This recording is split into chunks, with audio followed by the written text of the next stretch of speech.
चढ़ते सावन मन के काया भैले हो। चढ़ते सावन मन के काया भैले हो। परदेसिया बलम घर नया अइले हो।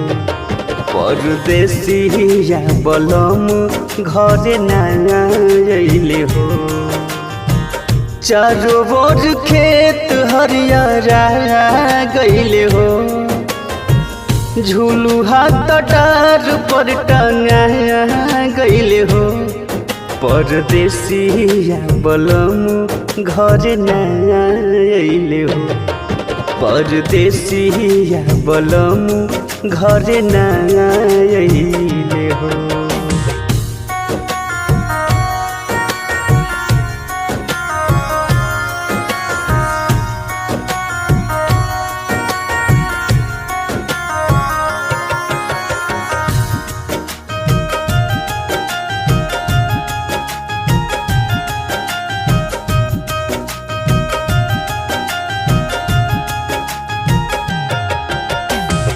होट बाटे बरखा बादल घेरी घेरी आवे। पूर्वा पवनमा त मन बहकावे हो।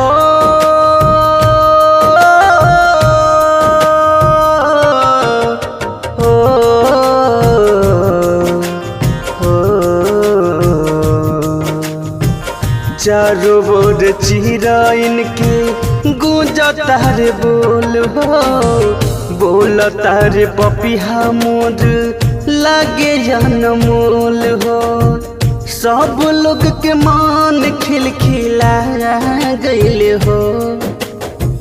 सब लोग के मान खिलखिला गइले हो। परदेसिया बलम घर नया अइले हो। परदेसिया बलम घर नया अइले हो।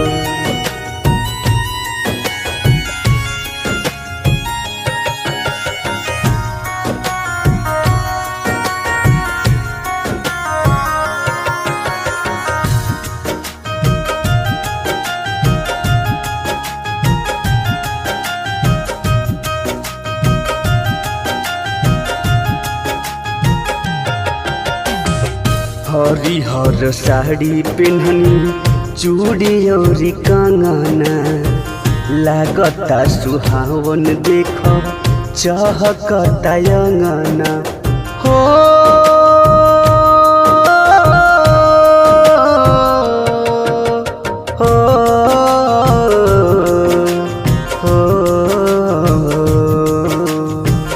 आरपी सिंह की संजी से इहे बानी हो रहा।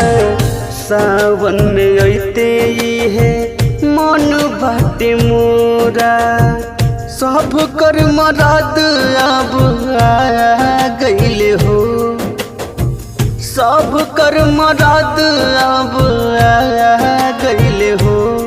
परदेसिया बलम घर नया अइले हो।